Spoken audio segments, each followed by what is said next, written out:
Hello, everyone. Welcome back to Game 3 of our first day here of the Mythic League. My name is Therocles, and I'm joined for his first time today. He's been doing fantastic by Bill the Pony.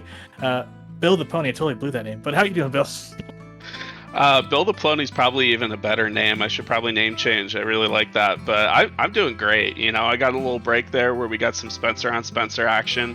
And ultimately, now we're right into another draft already with bands showing up. So I'm excited. Yeah, you're right. I mean, taking a look at the team, the breakdown here, we've definitely got an interesting team. Blue Bayou Zoo. I don't know if you read the Connect, but they are my top pick for the league.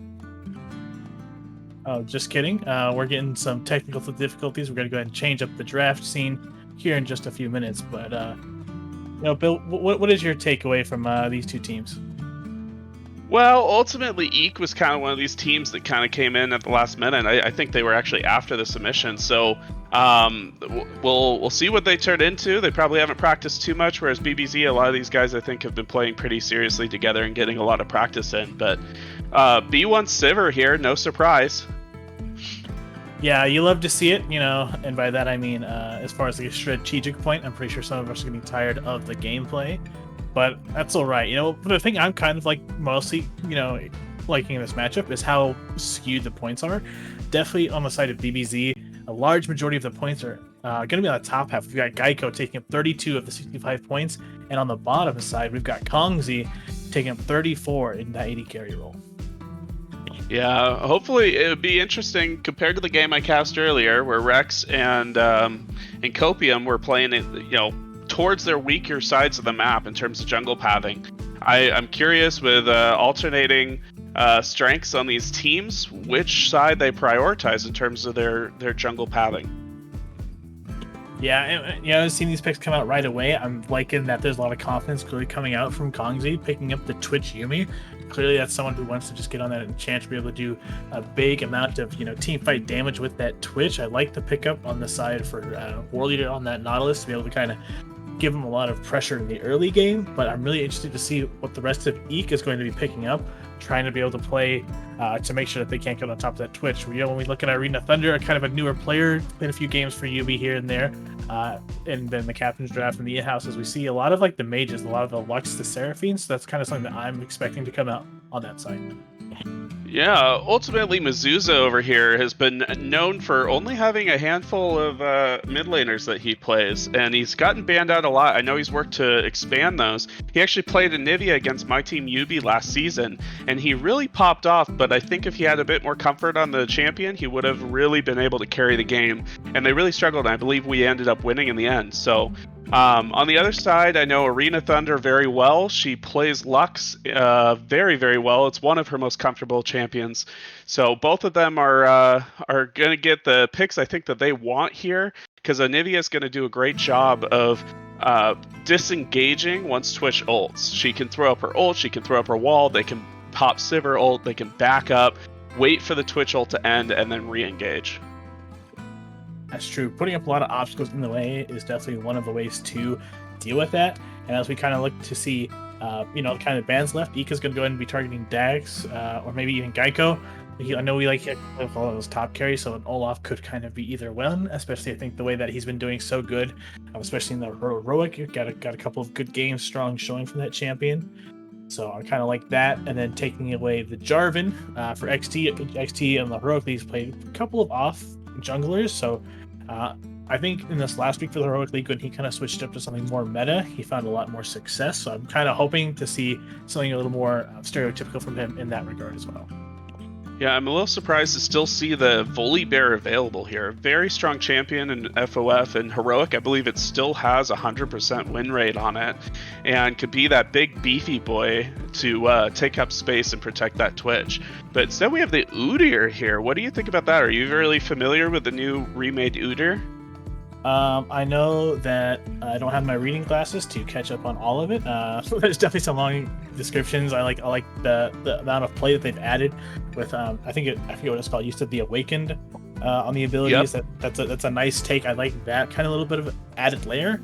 However, I think what I'm really liking about this pick that they're doing is that you know, it's going to go ahead and create a lot of chaos that they have to like deal with the Udyr. That's going to give Twitch a lot more space to be able to go ahead and position accordingly for those fights. Yeah, absolutely. Against another team that has a lot of CC, I think being able to be immune to that CC is really strong for this Udyr. But I think Udyr really takes a lot of skill. You have a lot of different things that you can do with the abilities, since you can essentially hit all of the abilities twice. And so I don't know how much practice XT has on it. We haven't seen him play it before since it changed, since it hasn't been allowed in the past. And so it'd be really interesting to kind of see how well he does on that. We also have Trundle and Kennen on the other side here. Just run in and create chaos kind of champions. It's going to be... These team fights are going to be pretty chaotic, I think. Yeah, I would think so. And the Kennen's especially interesting to me. Like I said, he's looking for those kind of carries. Kennen is not one that I particularly thought in the back of my head, especially when we looked at Friend or Foe and the champions that are played in the top lane. So I think it's really interesting. I really like the way Geico thinks. I think he's very good at communicating and like leading players. So I think that this might be something really in their wheelhouse. And again, another one of those things that you just can't ignore it. And it's going to be like this clash between Kennen and Udyr. I think it's going to be real exciting to see how they interact, if they bypass each other and all that. But I'm really liking both of these teams' drafts so far coming out from either side. And I think I'm just going to go and stick with my classic that I didn't connect. I think I'm going to still give my side to BBZ. What about you? I also think the BBZ will win this game. I think they have an easier team fight for sure in order to be able to execute their team fights and win around the objectives. Right on. Well, with that, we should be making our way here onto the Rift. I'm excited to see how these teams shape up. Joining their first premieres for some of these players. We've known them a lot. Being able to see them on the Rift here on Friend or Foe in an actual season is exciting. As we see, they're going to go and just run straight to the top lane, and we'll see if EEK are ready for them. Yeah, kind of a sneaky move here, all staying grouped up. I wonder if they're going to split up as they run towards that tri-bush, but it looks like EEK's response is actually the perfect response. They got a ward there in the tri-bush, and, you know, already backed. Looks like he... Yeah. Oh, he did not actually buy any items. Which might have been the thing that saved him in this incident. They're still going to be able to go ahead and work their way down here, be able to go ahead and get some good vision. However, I'm still going to go ahead and say this is good for EEK, even though it was an accidental kind of dodge of the situation, but being able to have more knowledge. And they were also able to move their players on the bottom side, go and get that vision in the tri-bush on that red buff. They have a lot of information to work with here in the early game. Yeah, I think that was a calculated move on Accusation side of things. Just not needing items, not needing anything to weigh him down as he runs out to that tri-bush and gets that early ward, and then decides, you know, I got plenty of time. Now I can recall and go and get my items. Exactly. Straight there, nothing to worry about, cruising by. I really hope he watches this and notices what happens, but if nothing else, it's hilarious, nonetheless. Yeah, so we ultimately have that ghost on the Udyr up in that top lane, so he'll be able to actually just run people down. I mentioned that XT, I don't know that he's played a lot of Udyr, but XT's not the one on Udyr. They ended up with that last pick picking up Diana, and so with that flex, they've got a really strong run you down carry in that top lane. Yeah, especially, you know, with the Lux, you can get some good snares, get some picks going on. Oh, the hook's going to come out wide. Nothing that they can really be able to commit on too far, but Kongzi's going to go ahead and get some good damage out. So already liking this early aggression that says once your hook's down, we're going to go ahead and punish you and push you back to lane or back to tower right away. So I'm liking that play. Yeah, I talked to Geico a little bit before this game, asking about the team that he's put together, and he ultimately picked players based off of playstyle. He wanted to pick some champions some players that would actually match his playstyle, which I don't actually know his playstyle all that well. I don't know if it's super aggressive or scaling. We got Trundle walking down here to the bot lane. Yeah, kind of playing off in the wings here. Doesn't have any vision, but Kongzi looks like he might be in a face check. This could be spelled disaster. Go ahead and get him the pillar out really early. Just staying on top of him. Exhaust is going to come out early, and Ghost used. Flash hook from War Leader's going to go ahead and lock him up. He's running away, ignited. Looks like Oribe has nowhere to go. It's going to be the cap picked up for First Blood going over to War Leader on the side of BBZ. Oh, that was brutal. I think Yuumi might have gotten out of there if he just hadn't hopped off of the Twitch, since Twitch ended up getting into stealth and getting away. That was pretty brutal. I think he didn't expect to get the auto attack from Nautilus, which locks him from reattaching to the Twitch for I think it's 8 seconds or so, and was therefore unable to reattach and got caught there. Yeah, a little tragic on that side, but as far as like I like to think, I'm going to give it to a Riri. Go ahead and being the nice guy, taking the sacrifice, letting his Kongs go ahead and get away. But you know, it's calculated. That's what I was going to say. I'm gonna give him the benefit of the doubt on that.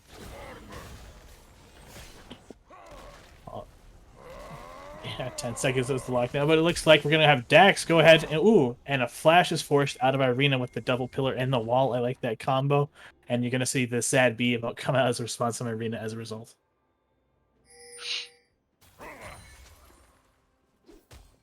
So looking at this bot lane again, ultimately I believe Escape got the decision on who his support was going to be, and War Leader's has been known in FOF for being a jungle, the sixth best jungle they say in the heroic, being a jungle main, and so being here down in the bot lane is definitely a role change, but he has a lot of synergy with Escape. That is true. Those teammates have been together a very long time. It's something I had a lot of high hopes for, especially from this duo here working together. We also did get to see an off season during the captain's draft. I'm slipping my words today, and just Worley to switch to support during that. From what I remember, he liked to play a lot of the like the Renata. I remember was a big champion for him. He liked to play it. It wasn't something I wasn't like super impressed with, but I do know that Escape is very vocal and they like to commit to practice as far as like making it meaningful time. So I think between that and like the amount of knowledge that's on BBZ, it could definitely accelerate Warleader's growth in a very short time. Yeah, and we talked earlier about playing around the bot lane for EEK's side because of the strength that they have there on this Twitch. So for them to already be a little bit behind here on a carry that, Twitch, you really want to start accelerating really early, whereas Sivir is happy to just sit back and scale for a little while, is a little unfortunate. So here Diana comes, she's in the tri-bush, looking to put some pressure on the spot lane. Yeah, if nothing else, going to clear out that vision, kind of let them know on the side of BBZ that we're looking in this area, and of course they can kind of expect that again with Kongzi being the status he is. And picking up that first dragon's definitely going to be a nice little boost in this early game. Having Dax already rotated down to kind of be a response to that is going to be good on their side. Having XT respond, take his back, go and spend some of that gold before he gets back in the map. And I'm excited to see exactly how this team's going to play up and if they're going to be playing around the Rift Herald at all anytime soon, especially with this Yuumi dynamic to kind of be worried about. Yeah, the top lane is staying pretty even. Udyr here is actually keeping up in CS against a ranged matchup, which is pretty impressive. And so Anivia kind of was clearing and getting some vision down on the bot side of mid. So I wonder if Mizuzu will be coming down and doing a roam down to bot lane to continue to try and shut down this Twitch. Yeah, I think that's a more than a fair point, especially with the way that I think Lux is going to struggle in this early part until they finish their Mythic to be able to kind of deal with that amount of pressure coming out from the Anivia. But then when we also kind of look at these players, these matchups, we've got Arena Thunder, used to be on UB, has played some pretty solid games, but is going to like really be watching to see if they're going to be able to make a name for themselves. And then Mizuza was a very strong contender last season, especially was an absolute monster during the playoffs season for the Heroic back then. Picked up a quadra on the Kale and was just like a very strong member on the side of TDE, trying to make their own kind of staple too. So I think this matchup is a very good kind of similar debuts. And then with that, it looks like we have action right away. Geico's going to go ahead and use all the abilities out here on Accusation. The Slicing Maelstrom. Dax is going to go ahead and chase down with nowhere to go. We're going to have Accusations picked up. The second kill going to the side of BBZ just like that. Yeah, they were positioning around the Herald that's going to be spawning here pretty quickly. Looks like less than 15 seconds now. And I think they just found a convenient opportunity. Well, XT burns Flash as they find him invading the bot side jungle. Yeah, I believe Diana had went through the river there, was picked up, spotted by the pink ward, and then from the response of Trundle being topside, and then XT, as soon as he saw War Leader and Sivir, knew that they had no backup, decided not to risk it and just burn the Flash to get away. Hopefully that doesn't come back to punish them too hard, especially with dragging quite a bit of wave, but they won't have that as a resource. But it might be a little more challenging now for some of these dynamics to be able to find their way into these lane ganks. Yeah, it really hurts his tempo for sure because, you know, hitting that level 6 is really nice on Diana. It really sets up to get a really strong gank off, and so losing the flash means she really has to land that Q in order to get a good ult off. Dax is waiting here in the wings, really looking to punish this. Udyr does have the ghost this time, is going to pop it immediately. Geico's putting a lot of slows, and the Trundle subject is going to come out, but it's not going to be enough. XT here on the side is going to go ahead and secure the exit for accusations not to be punished for the second time. Yeah, getting the ghost out there is really strong though. This wave is pushing into Udyr right now. Udyr does not have. Oh, here's some action. Warrior's gonna be right onto Arena. The Ignite's gonna come out, but the return kill, Arena's gonna be perfectly fine, and Warrior's gonna be the one with paying the price here. Fantastic play. Yeah, very well played. She burns her flash and her barrier ultimately, but to trade that kill when they're putting a lot of resources into that mid lane was really well played by Arena Thunder. I like that. It's very good. Go ahead, even though that was not as much as they would have liked. BBZ is going to be able to rotate that pressure either way to go ahead and pick up the Rift Herald onto the Trundle here. It is going to go ahead and give the Twitch here a good amount of time to be able to go ahead, get that CS under tower, make Escape get punished for it, and pick up some plate goals for his own pocket. Yeah, ultimately they're already this BBZ squad. Oh, that was a really good hook. Yeah, overstaying is welcome, but not quite enough to scare the Twitch off without escaping here to follow it up. Looks like a lot of jungle pressure is going to rotate down. Yeah, unfortunately, War Leader's ult was on cooldown. I think that could have been really catastrophic if War Leader had his ult to immediately chain the CC. Looks like they're not quite sure what's going on. It all immediately comes out from XT, locking up Dax, and it's going to be eliminated. The Yuumi ult coming through, locking the remaining members of BBZ in place. Kongzi trying to get escape, but not able to quite fill it off. The flash coming through onto War Leaders, trying to find a way. And that's going to be War Leader taken down. 2 more kills on, actually in favor of EEK this time, punishing the over-aggression from BBZ. Here we go. Very well played by EEK, getting those kills onto Twitch, helping to accelerate. Ultimately, while Twitch, you want to start getting him scaling early, he does have that Yuumi, so it balances out, I think, his power curve a little bit. And will ultimately, with the flash over the wall, is going to go all in onto the side of Kongzi here. Rio's trying to get out, get that shield proc. He is staying alive longer than we thought. Escape is taken very low. Is going to be dropped down here. XT with the follow-up onto Geico with the overcommit. He is burning away. This is close. The stun comes through. Geico is picked up by the I don't know the ability name, but Diana picks up the kill. Yeah, I mean, XT's just sitting here saying, well, who needs flash? You guys tell me I wasted my flash, but I'm coming in here and making really big plays, putting the team on my back in order to get this Twitch way ahead. And this Kongzi is definitely showing the difference in a Masters player. He's really balancing that threat distance and is... Oh, here we got another fight. Comes through on Arena. The hook comes through, using the ultimate as well to keep her locked up. Just nowhere to run. The laser comes through, not quite enough. I believe passive is up, and Arena's going to find herself on a quick trip back to Summoner's base. Yeah, that was an unfortunate positioning and getting caught there while it looks like she was trying to push some vision. The fighting's not over. Kong's go ahead and with the stealth behind and really putting the pressure onto Dax. Mizuza's trying to come over. Oh, the Yuumi ult comes through, not able to, it seems to be able to connect with Mizuza all the way. The wall comes up, and we're going to be able to disengage for a close double fight, but it looks like the teleport's coming down for accusations to escape off the tower. Oh man, fights going on back to back to back. It's a very exciting match, very close. That 1500 gold lead that we were talking about earlier is completely erased now, and EEK has pulled ahead, trading Dragon now for top turret or top turret plates. Oh, and they dropped the Herald here, so that looks like that's going to be the end. But Dax is taking turret aggro. Yeah, seems like a bit of a mistake. The overstep, not knowing the minion damage is quite there, and his Dax is going to pay for that mistake with his life. However, in return, BBZ will be picking up the first turret of the game. And ultimately, it was actually just a shutdown, I believe. So he's like, I'm going to take this plate gold using the Herald and this first tower gold, and I'm just going to take it back to the base with me with the fastest possible way of recalling.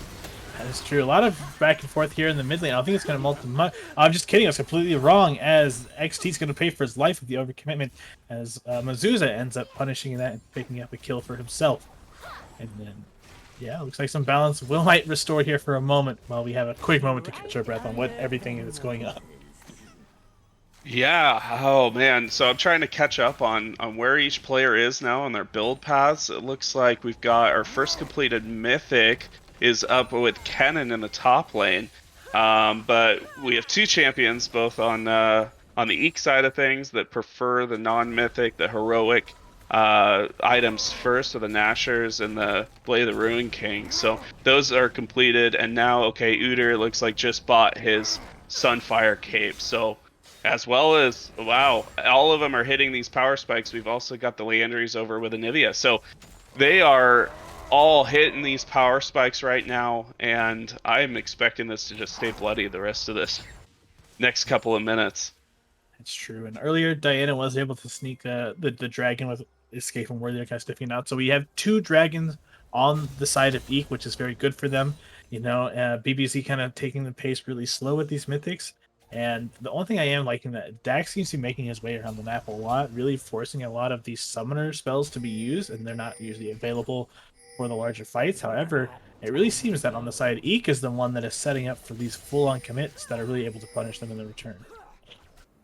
Yeah, they definitely have recognized that their win condition in this game is to play around this Twitch and get it ahead early on in these fights. And so now with 3-0, having finished Blade of the Ruin King, and Sivir not even having our Mythic yet, he's going to be a force to be reckoned with the Yuumi steroids on him as well.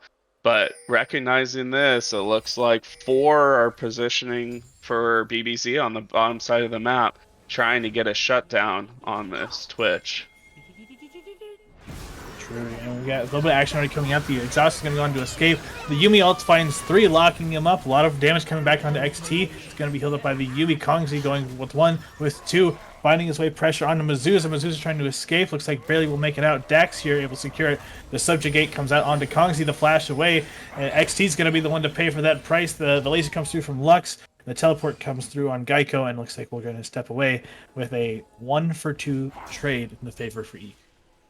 Oh no, that Nautilus hook that pulled Diana into their team was a little bit unfortunate, but it turns out they were able to trade the kill back, but not onto the Twitch, which has now got a 250 gold shutdown. I think that's the one that they need to stop allowing to get kills, and they need to shut him down. Yeah, we're going to go ahead and see some pressure rotated out of that. Mazuza going to go ahead and be holding out this bot tower. Kongs, he looks for something cheeky here. Might be able to find it, might not.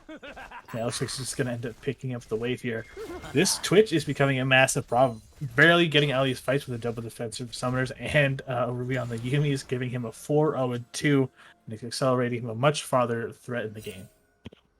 Yeah, ultimately this top lane matchup's going to be a little interesting. They both have teleport. I think Udyr's going to have the stronger split push here, but then you've got an okay amount of wave clear with the Kennen, but I don't think he can clear or push those waves all that well if Udyr's standing right there. So if he's getting pressured under turrets, I think Udyr will be able to split push a decent amount here, which allows them to get more of a 4-1 pressure going on the map. I think the alternatively, BBZ has an opening here to do more of a 1-3-1 with Anivia and Kennen okay with splitting. They can have their Sivir pressing waves in the middle, and they've now done that rotation. And it looks like Kennen's headed to the bot side of the map, so it looks like they are setting up to get this 1-3-1 going and try and knock down this mid lane turret. Yeah, the pressure's coming through really quickly, too. We've got Geico that's rotated down. Mazuza should have teleport here relatively soon, with the dragon spawning here in 10 seconds. The members of EEK are all also finding their way down here, and BBZ's going to set up this vision controller. It sounds like, oh, they're not even going for that. Looks like they're looking for Kongzi here, who's going to go ahead and be stealthed out. Going to be making his way over very quickly. The blast point is going to have Geico put back to safely. XT kind of here in the wings. The members go, oh, but the flash comes through and the Yuumi ult comes down. The Lux Laser comes, finds its way across a couple members here. 4 members of EEK still alive. Traded 1 for 2. 2 members of PVZ down. They're fighting their way here to the choke point. I'm so having a hard time. Udyr was the one causing a lot of panic into that. Dax is going to escape back to the top side. We do have BBZ still with the jungle Dax up. However, XT is going to have to wait a while if they want to try and risk this play. Yeah, I was looking at the war. Oh, there's going to be more fighting here as Kongzi is just bloodthirsty. Oh, it's not able to pick up the kill, but Ari finishes it off onto Dax, and the bottom lane of EEK finds himself way overextended and punished on this side. Mizusa's going to go ahead and rotate back up, clear this wave out, stop that mid tower, and it looks like the members of BBZ are here in control for the Dragonflight now. Yeah, I was looking at their wording to see if they could see that Mizusa was not near the team before that fight started, and I don't think that they saw that, but they still wanted to just engage that fight with a Yuumi ult, and there's more fighting about to happen.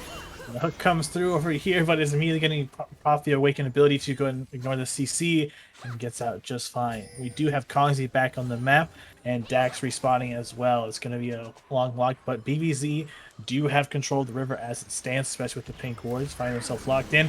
And XT's found, and the wall comes up. The two members are trying to fight it off. One member traded, War Leader goes down. XT goes down. The Yuumi ult's coming across. The members are trying to backpedal their way back into the mid lane. Dax is being shredded apart by Kongzi. The poison comes through. Mizusa's only staying with a sliver of health. It can't control the river here. Geico just the flash play onto Kongzi. Not enough damage to quite take him out. Udyr is being punished by the Glacial Storm and traded back and forth on the side of Geico and accusations. Kongzi still alive, putting a lot of pressure on this mid lane. Is going to force Mizusa to back with Escape being the only member to hold off. There now 3 members of EEK putting the pressure down.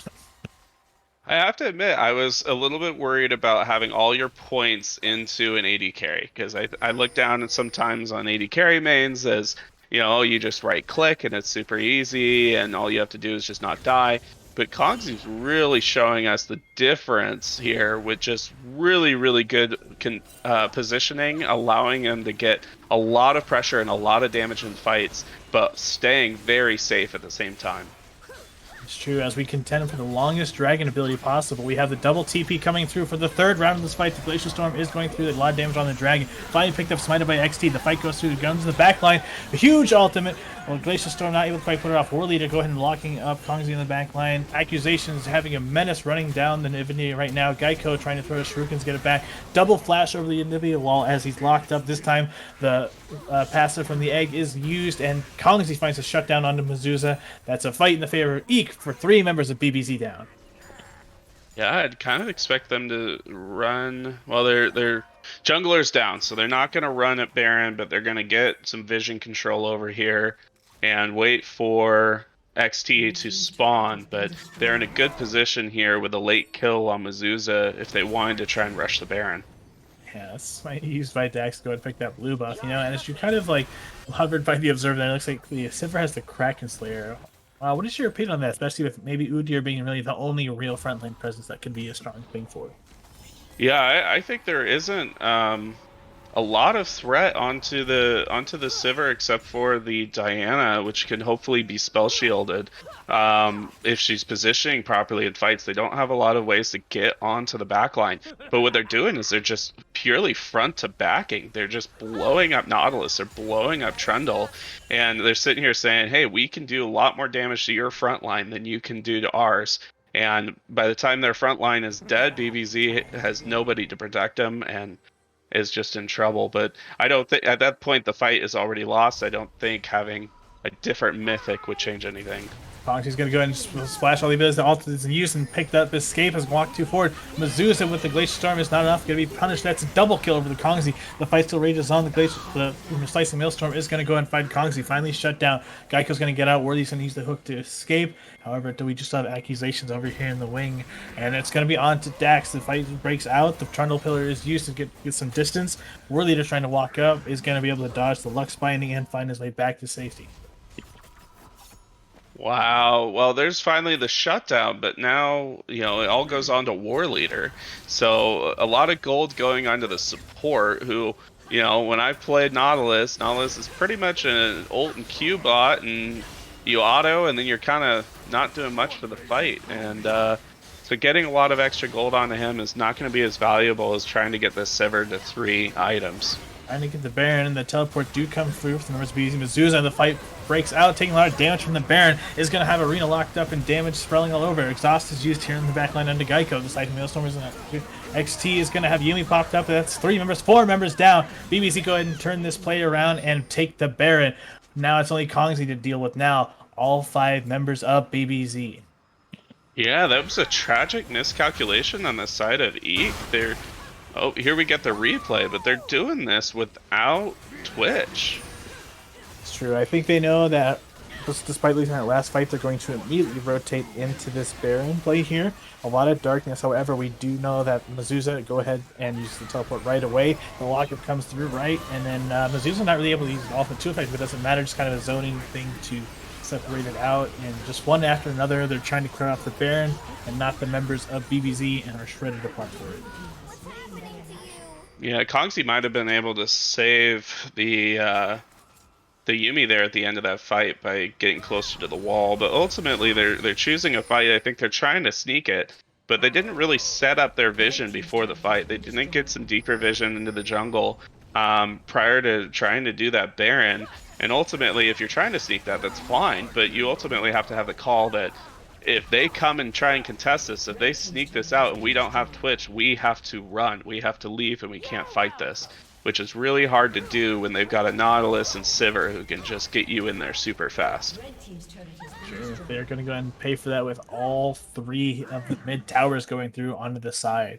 And, you know, despite the amount of kill lead that he did have, this is the first time we're seeing a substantial gold lead coming through from both sides.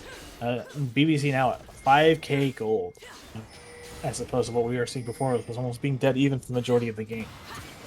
Yeah, I still think, even though there is a lot of gold on the side of BBZ, I think the gold distribution is not as ideal.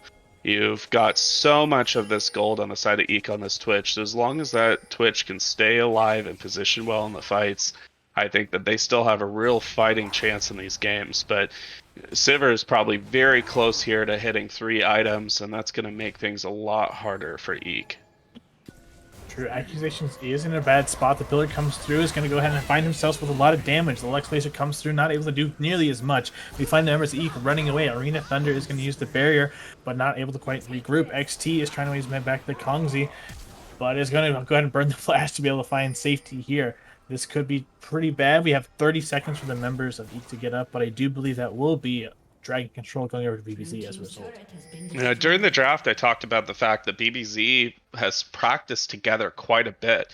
I think we're seeing here the difference in being able to practice together, because EEK does not look very coordinated. We had our Yumi Twitch submarine hiding around the bot lane, and the rest of the team was trying to hold the choke points in River 30 seconds or 40 seconds before Dragon.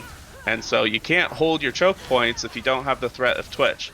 And so BBZ ultimately called their bluff, was happy to engage on EEK and win the fight. Yeah, and we're trying to slow down and see what's going on here next. We're going to make some vision movements here and there, some siege movements with the remaining amount of Baron. And, you know, it seems like you kind of touched on it a bit, but the teamwork that's coming out of BBC seems to be the difference so far. And hopefully EEK can go ahead and take some of those notes and find it. However, the pillar's going to come through. I don't think it's going to be enough to, just enough to scare accusations off as they kind of backpedal and regroup here as 5. Yeah, the difficulty with, they don't have Baron anymore, but the difficulty still is there isn't a ton of great wave clear on the side of EEK. I mean, they have Lux, who does a pretty good job, but you know, Lux, while getting very strong early, is kind of falling off a little bit, and is now actually, it looks like, behind on the build path of Anivia at this point pretty significantly, despite being up in CS. Her kill participation is a lot less. That's true. We're going to find a little bit of overstep here. A lot of damage coming through onto the side of Dax, and the teleport comes through from Accusations to secure it as members of EEK make their way here. A lot of damage coming through from the Twitch. Mizuza is forced to flash. However, currently still has his life, and Wall will pretty much secure that as a safe exit for them. Yeah, that was a good pick there, but ultimately isn't going to get them much. There's no objectives currently on the map, but it may allow them to push in some of these waves and get a little bit more pressure, which if you get all your waves pushed in between these objectives, it gives you that opportunity to try and keep them forced under their towers, collecting these waves, and can actually help you on the vision side of things. If they don't know where you are, if they're forced, but you know where they are because they're collecting waves, you can do a much better job of tracking where they go to put out their vision and limit their vision out in your jungler. You see here the BBZ has to walk in as a full group because they don't have this deeper vision. It's the only way that they can go and do it safely because they are terrified of getting caught in a choke with their Twitch just pounding on them with his ult. That is true. They have been on the receiving side of that a couple times now. They're a lot more careful with it. They had a lot of vision, almost looked like a Christmas tree on the bottom of the side, but they know that if they want to go and be able to contest this Baron, then it is going to take all 5 of them, like you said, to really make that happen. I like this play here as they're able to, have a lot of the pressure come up back mid. They do have both teleports available from both sides. However, they know that they like to be pretty sneaky here. XT's going to find himself in a choke point and going on in the backline. Geico, Hextech belts across, is able to get out with his life. We have XT going down, Geico very low. War Leader barely able to make it out, and we are traded out 2 for now. So Accusations is the one to follow up with no jungler alive on the side of EEK. I think they're looking for Baron. We do still have Kongzi out though. That is a ton of DPS and a lot of sneaky things for them to watch out for, and the Lux Laser available as well. Looks like they're going to be able to acknowledge that as well and back off and set up for Dragon. Yeah, I really thought that was going to go Eek's way. They had him in a choke, and Twitch ultimately had his ult up, and they were engaging on Diana. But I guess that's a certain amount of the difference in their wallets. The fact that now we've got this 3-item Sivir, who, when the other team is all grouped up tight there, and with the minions that bounce, her boomerangs bounce quite a few times, and ultimately puts out a lot of damage just by standing and auto-attacking, and she was very safe free hitting that whole fight. Yeah, that's true. What I'm really liking too is Mezuzah and Trundle here, the Dax and Anivia. Well, I can't even pick a consistency, but you know what I'm saying. Those 2 players on the side of BBZ are using their terrain abilities with the wall and the pillar to really make it sure that Kongzi's having a very difficult time being able to safely find a position to do that damage. And I think that if they are able to keep making him uncomfortable with that, they're going to find a lot more success in these fights. Yeah, I think with some of their longer range abilities, the Nautilus hook and the we're gonna have a fight here. Bush here, Hulk comes out immediately. The Anivia hits causing a lot of damage here. XT finds himself down. Accusations finds himself down. Worley on the other side of Mezuzah traded 3 members of each. Kongzi's trying to find his way up here. Oh, actually down towards the Sivir as Arena. Oh, and it's just so close. He knows he's there and it's gonna be picked up for a triple kill. The entire bottom half of the map of BBC is down. He's flashing his mastery, letting us all know that he's watching, and we know he's watching. Yeah, I think the tragic thing here is in multiple team fights now, XT ends up going down, sacrificing himself for the team fight, but then BBZ Dax is able to stay alive, and so some of these objectives now are a little bit scarier to take, because Dax is running his hardest to jump in there and smite this. They see it right now. He comes over the wall. This is almost a guarantee, I think, from Zach. Oh, and it's actually Twitch that picks it up. And even with that, Dax is going to pay as a penalty, as now Eek had picked up Dragon's Soul. Yeah, it's a little hard because Lux has mostly AoE abilities there. I think what you really want to do when you see that jungler running is you hold it at 2500 and you let him jump into the pit with you, and then you just kill him. And he's not going to get it down for 2500 health in order to smite it in time, and then you just can take the free dragon and not coin flip it. They're trying this Baron attempt, and it looks like BBZ knows, but they're not going to try and contest it with their jungler dead. Yeah, and just like that, BBZ was looking so good, and all of a sudden, it spells disaster as they went ahead, gave over Soul and Baron, and now we've got Kongzi here just picking up the red buff. This next siege, this team fight, is critical. If BBZ are not careful, this could spell the end of the game for them. Absolutely, and this is going to be...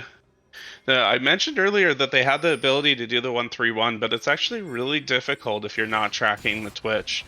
And so Twitch could show up and kill any of your laners. So I actually take that back. I think I was wrong on that side, but I think if they're grouping as either a 1-4 or just all as 5, they should be able to push in here and take the turrets down and start pushing on those inhib towers. Yeah, and this is gonna be a very careful setup. We've got XT kind of off by himself, so maybe they're looking for like a 4-1, but I'm not quite sure that's exactly what they want to do. Accusations is kind of here in a sticky spot. They're gonna have to be able to rotate all together and be very careful with this pressure that they're going to apply. Some vision is being set up, and it's going to be on the side of EEK to set that out, but they're currently very strong. And it looks like they've rotated all 5 members. This is more, I think, what I would like to see from them to be able to really effectively make sure that the siege does not go upside down and coin flip the game. Yeah, absolutely. I think, despite all the Dragon Gold, we got another And fight. the fight breaks out. The XT's going to force to use the Zonias right away. A lot of damage is already coming out onto Worthy as they just separate away from this group. The Slicing Maelstrom is huge. Finds 3-4 members and takes 3 down. Accusations, Kongzi, and Arimi down. It's only XT and Arena.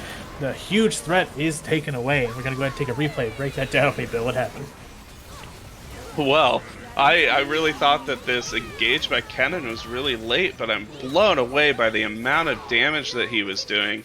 Kennen has been really strong lately, and now I see why. I mean, despite coming in late, he had a 3-man ult, and he ended up disintegrating all 3 of them. While they were also sitting, I think part of the reason the damage was the Maelstrom there with Mizusa's ult. They were all stuck sitting in it and getting stunned by Kennen. So that was kind of the ideal team fight for them with this comp. Turned her out perfectly for him. Yeah, that was absolutely huge, the amount of damage coming out. And, like we said, it could have spelled disaster to BBZ, but they were able to go ahead and find the moment, the magic moment there. Exhaust wasn't available for Geico to be, burned out. And with that, they've repelled finished the entire siege. Still 2 members have it, but, it seems like we're back to neutral here. It's anybody's game. If they're not careful with these positions, if they're not managing their resources properly in these team fights, I don't even know who's going to take it at this point. Yeah, looking at this gold, there, despite the tempo that's come out of EEK, BBZ has still 4K gold over the other team, and a huge amount of that, like all of it, is coming out of that top lane. So Geico, despite being only 10 CS ahead in that top lane, that first strike is doing a lot for him. And in addition to, he must have gotten some shutdown gold and plate gold and solo towers, because he is sitting on a lot of gold, and he's now at 4 completed items and disintegrates the other team. If he ever catches Twitch, the team fight is over. Yeah, I think those are some very great points that you brought up. I think at this point, with the scaling that they have on the side of BBZ, you're not going to be able to take team fights much longer, like you're saying. So I think that if that's the approach they're going to be on, that EEK is very, very close to running out of time to be able to close this game out in a clean fashion. If not, it's going to be on Arena, I think, and XT to set up picks to be able to cancel out that advantage that they have currently found themselves in favor for. Yeah, ultimately at this point Twitch is full build, so he doesn't get any stronger the rest of this game. Whereas we still have a whole nother item slot for Sivir to start hitting even harder. And I'm noticing here, and I'm not an expert on Twitch builds or many things at all, he doesn't have any Infinity Edge here. He went Lord Doms instead. And I'm just wondering if there's a possibility to fit that into here, but he's just trying to survive with a wit's end. But I think he's losing out on a lot of damage not having that IE. Yeah, I wish I could tell you more. I'm pretty sure as the community knows to flame me for many of other questionable decisions I made when I played. Building is not my go-to knowledge, but I would agree. Maybe there's not too well, maybe not. I was gonna say too tanky, but I guess the War Leader and Dax are a very strong front line that'd be difficult for him to cut through otherwise. But hard to tell. Hard to The tell. benefit of War Leader getting all that gold from shutdowns is he actually has gotten pretty dang tanky. He's completed 2 items. He's sitting on the Bramble Vest as well. So he is, I think, their sole heal cut. No, they got Morello's as well. But he is actually not building any MR at all, whereas their Dax has got that Force of Nature, but he does have that Frozen Heart, which really, really hurts. That's a fair point, and we had a little bit of a lull as we were waiting for things to kind of respawn. Dax's has the trinket out here, trying to catch out where Kong's using his tricks.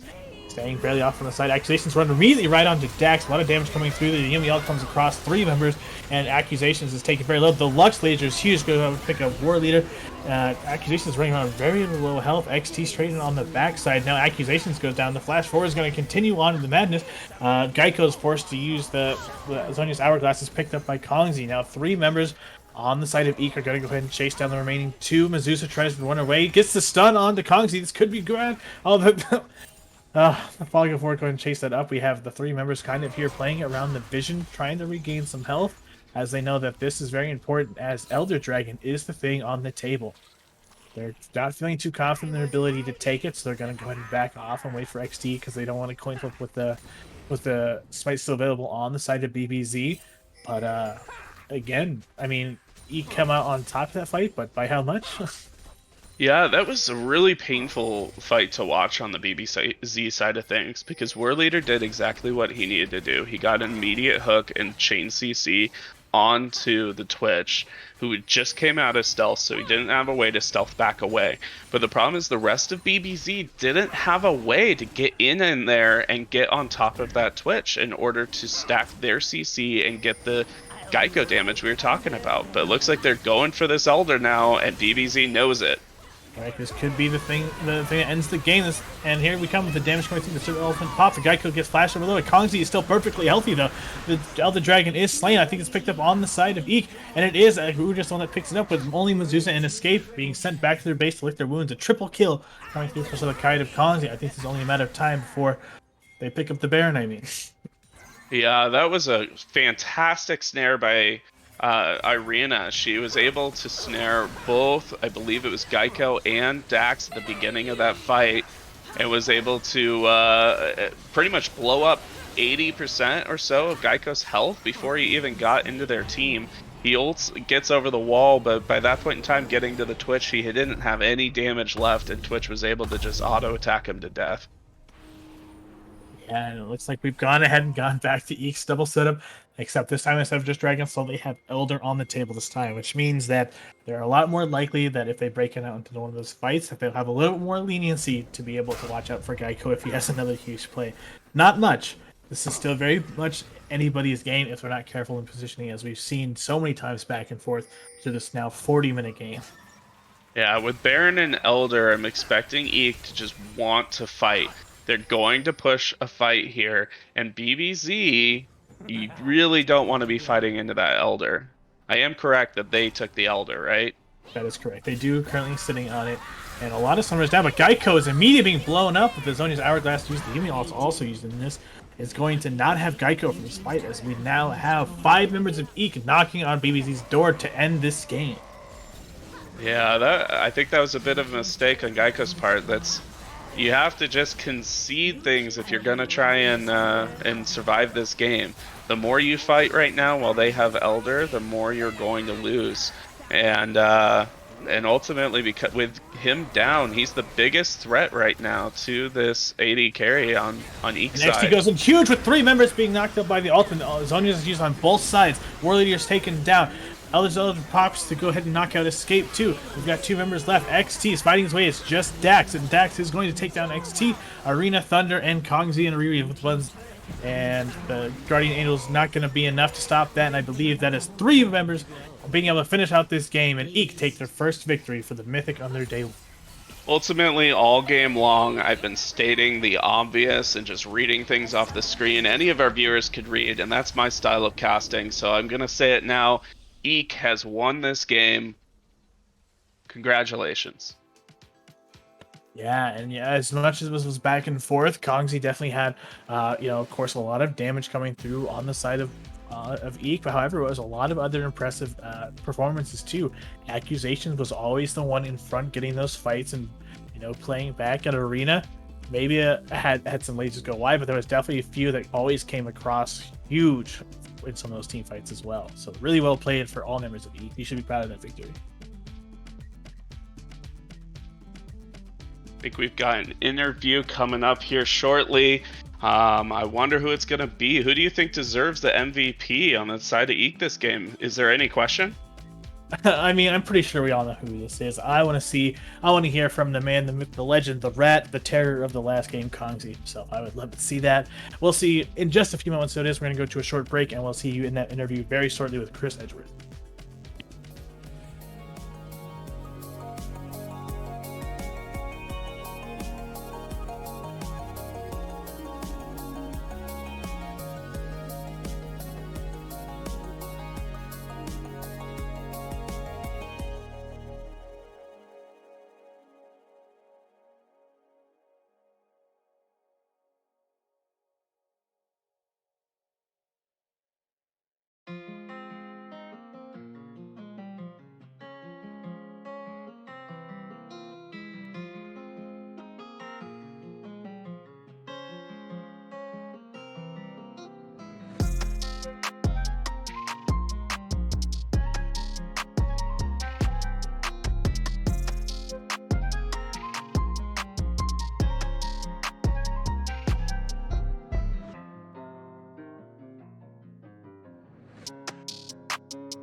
Hello, folks. Chris Edgeworth here with tonight's third interview, joined by Kongzi of the victorious team EEK.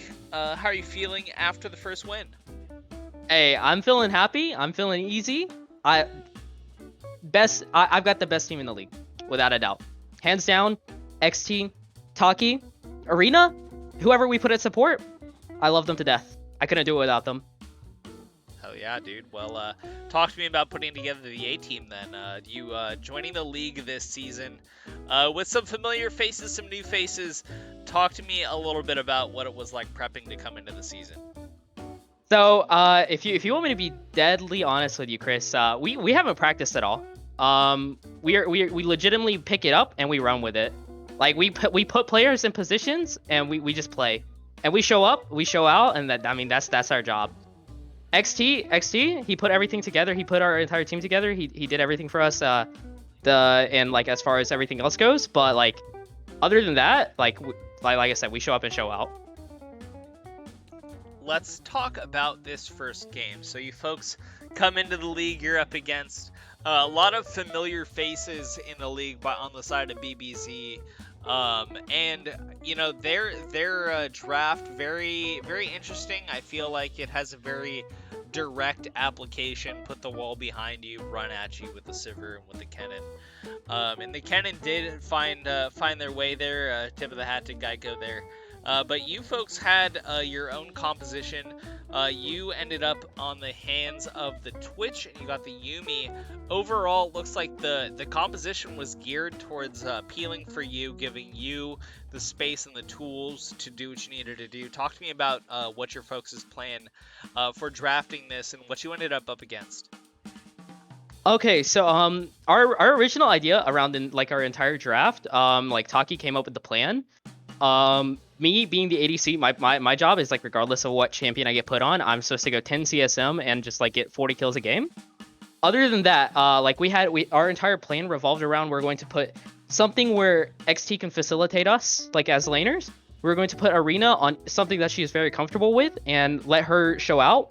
And then we were going to put Taki on something where he's going to stomp his opposition regardless of what he is playing. So regardless of what their top laner was going to pick, our top laner had the answer. My top laner, Taki, he plays against challenger level players, and you just put this Diamond 1 player in his face. You think he's gonna beat him? That's, man, don't even come at my team like that, man.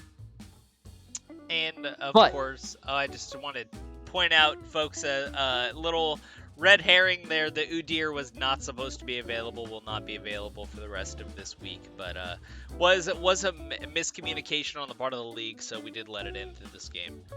But I want to give you more opportunity to talk about how you felt about this game, because my next question is, this was obviously a dominating performance on your part.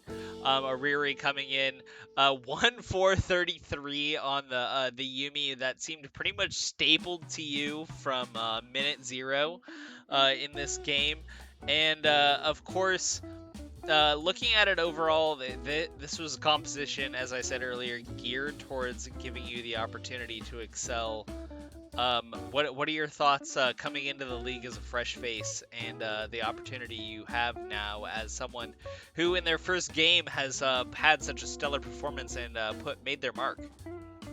Hey, all I'm saying is, at the end of the day, no matter how much trash I talk, no matter how much I say, I'm super excited to be here. I'm super excited to play in FOF.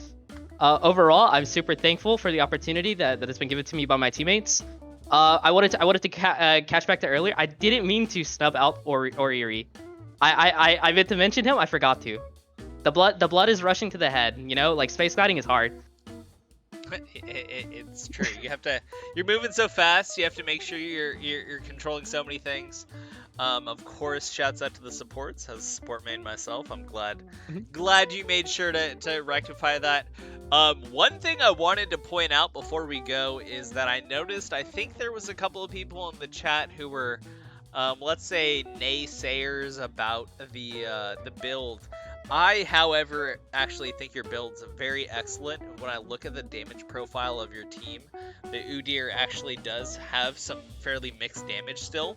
Diana, Lux, and Yuumi are all going to be magic damage dealers, and you optimized into an early Wit's End. So if you could just talk to me a little bit about your itemization choices in this game. All right, so this, I am known for playing Twitch. Regardless of wherever you go, wherever I will go, I'm known for playing Twitch. I've cultivated this own build myself. This is a build I really like going, and the reason is, what is the main thing that's going to get you killed when you're playing an ADC, especially into champions like Sivir, is whenever you're kiting and orb walking, they'll be moving closer to you every single auto attack. But with this build, what it's going to allow you to do is it gets you up to 600 movement speed every single time you're in a team fight. That's faster than what Sivir can do for her team with her ulti. So all I'm doing is I'm autoing and then moving back very fast. And that's what this build allows me to do. And on top of that, it allows me to shred them because I have the passive AD for my ultimate. And the Wit's End, nobody knows what, like, Wit's End is a very OP item. It gives you movement speed, it gives you magic damage. Like, at some point in the game, I looked over my Wit's End, I did like 6,000 damage with Wit's End and 14,000 with Bork. Yeah. So- of course, with the zoomies buffing that, you get the 3-hit passive from the Blade of the Ruined King, which is no longer an active, but still a very potent effect. And of course, the movement speed, as you say. Plus, no doubt about it, the Gale Force helps get the rat out of the way, the rat and the cat. Well, Kongji, thank you so much for joining us for this interview. Your last opportunity here on the desk. Any final thoughts? Any shout-outs, banter, anything you'd like to say?